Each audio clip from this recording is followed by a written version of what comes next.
Alright, what's up everybody, and welcome to my Impact Wrestling review. Didn't do one last week given it was Thanksgiving, and honestly it was just only a Thanksgiving episode anyways, of either playing old episodes from Thanksgiving or just probably showing a little bit of stuff that happened in Overdrive, but that's why I didn't do a review last week. Then again, it was a holiday anyway, so I was never going to do an Impact review on Thanksgiving, especially if I knew nothing was happening. But we do kick it off with Bully Ray basically talking about what he did to Josh Alexander at Overkill, and talked about, telling the fans to shut up. He's getting all these boos. He's nervous not for himself, but for these people. And talked about, the Kentuckians that may not understand. And, he's threatening kids for, holding up a sign and stuff. And, he said, I won this call your shot thing fairly. And Scott D'Amore wanted to break the trophy and stuff. But I have my match at Hard to Kill now, all right? And that the morons that, people think Josh is comparable to Kurt Angle and whatnot. He knows what the weakness is. He's not as smart as Bully Ray. He doesn't know who Bully Ray is. Listen, I've done a lot of things. I've got rid of Hulk Hogan from Impact. I forced Sting to never challenge for the world title ever again. I screwed Brooke Hogan, and I put Dixie Carter through a table and stuff. And that Josh is an idiot for bringing his wife near him and whatnot. After all what Bully Ray has done. So Josh is not here, and he needs to take some time to recover mentally and everything. But he's going to lose that title at Hard to Kill when he takes it from him. And he was about to kind of walk away, but Rich Swann came in and attacked him, which basically started the match between both of these two. Good promo from Bully Ray, though, by the way. This match wasn't bad. It didn't really go that long. End up with Bully Ray grabbing a chair and hitting Rich Swann with, which he kept beating Swann with the chair in the back. Even tore up the F.U. Bully sign from a fan.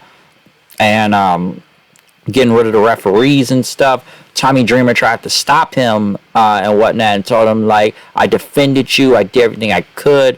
Bully pushed him to the ground then. Scott D'Amore came out, taking off his jacket, pissed off. And, Scott's trying to fight him, hit him with a chair and stuff. Bully, Dreamer takes off his jacket and Scott D'Amore's throwing water bottles at him, calling him a piece of shit and stuff. He's just pissed off, he wants to get in the ring and fight him. And Bully says, yeah, we can agree, I am a piece of shit, okay? But I'm a piece of shit that you hired, all right? You hired me here. Which, Scott D'Amore tried to throw a chair at him and missed. And, Bully Ray just looked on as he left, and Scott D'Amore was pissed off. So, yeah, they tried to make him a badass all of a sudden, Scott D'Amore there. But, it's a good way to get heat on Bully Ray by beating up Swann, which honestly Swann's got really nothing going for him right now anyways. But Bully Ray just beating the hell out of people and with the chair and stuff, getting the heat, so not bad. Trey Miguel, I actually like this promo with Trey Miguel, especially like the production too. It's how about he's not people aren't happy with him with these days, and he doesn't give a damn. He talked about he lost the X Division title, and last time he got a tattoo of it on his leg, and that was ridiculous. But now he's got the title back. He spray painted it green now, so this new Trey Miguel heel thing, I want to see where this is gonna go, because honestly the face thing, just Spider Trey and stuff, has not been working for a pretty good while now, even though he was X Division champ before. It did not do anything when he was a face last time. So this heel thing may work, and I like the promo videos they had too. Moose went against Bhupinder Guhar. Moose ended up winning. Not a bad match though. Moose kept trying to attack him after the match. Then he got on the microphone. I told everybody who Bully Ray is, you Kentucky Fried Idiots. And, I told you would betray Josh Alexander. And, I didn't lose it Overdrive. But I was correct. He was definitely correct about Bully Ray. And he doesn't want to hear Bully Ray's name and stuff. You tell him to say his name. And he says, say his name. And next thing you know, Joe Hendry, because you say his name, so you believe in Joe Hendry. He's got the digital media title. Hendry talked to Moose, you said his name, so I appear. Moose said, I'm not playing any games here. You need to leave. Hendry said, Moose is a former champion and everything. And, you're crying for help and stuff, all right? And, I had my title. What happened to yours? How'd you lose it? And as, Moose tried to attack him, Hendry ended up attacking him right after. Moose Bupin Nugar hit the spear thing, which ended the segment then. So Moose versus Joe Hendry next. We'll see what happens then after that.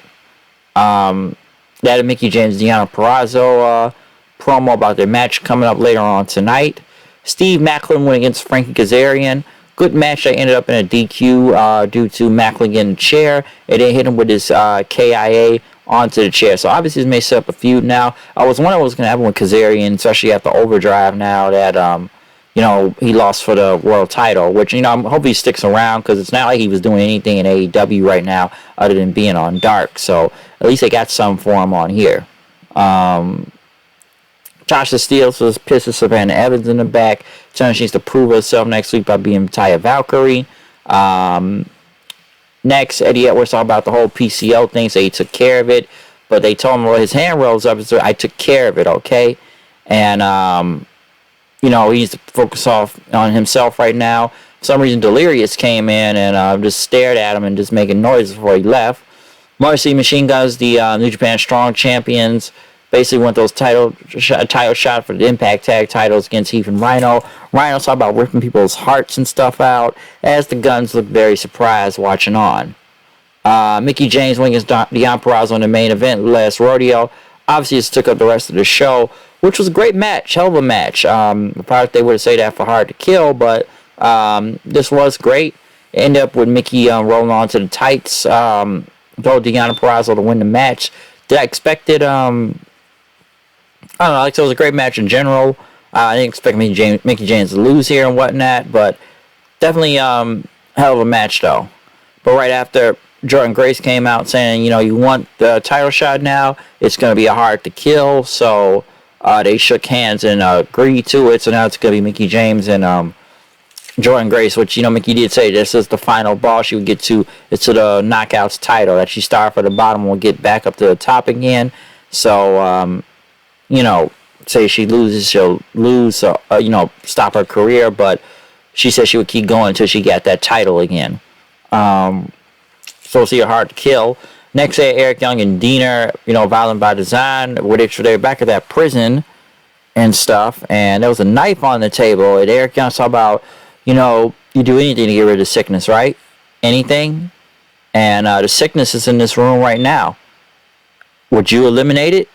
As Deonna, didn't know what to do, but yes, he said he eliminated it, and then next thing you know, both of you guys are fighting over a knife and stuff, and you can see multiple shots in them, just fighting over the room and putting thumbs in each other's eyes and just trying to just attack from everyone and stuff, and whatnot. And, Eric Young said Deonna is able to kill the sickness.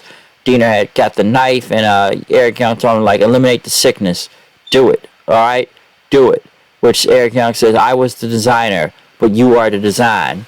And it ended up with Deonna stabbing him and presumably killing Eric Young, which now I guess we can say that Eric Young is going back to the WWE apparently now. So this basically was the, final time you will see Eric Young on Impact and stuff. So it's interesting now that they do that to get right off Eric Young. So, murder, folks. This looks like some Lucha Underground type of thing. That's what it looked like. But I guess with Eric Young leaving the company and allegedly going back to the WWE now and stuff, I guess Cody Deaner is now in charge of Violent by Design. So I would like to see what he does now on his own. The guy has really transformed his career than what he used to be in TNA many years ago as, like a Larry the Cable Guy gimmick and stuff. But now, him being involved by design with Eric Young and Joe Doring this whole time, what is he going to do now to given that, Eric Young's apparently gone. He's out of Violent by Design. So now you have Deaner and Alan Angels and, what's his face there? The guy that was in the Ascension. Connor, I believe. Because, like I said, EY's out. Joe Doring, hopefully he's doing good out there right now. And stuff. So we'll see where this goes for Violent by Design now. But yeah, Eric Young, apparently going back to WWE. But then again, everybody's running back to the WWE nowadays. So I shouldn't really be surprised by this unless they have to bring Sanity back or something. But I don't know. Other than that, comment, subscribe, follow me on Twitter, Hood9890. I'll see y'all then. Peace out.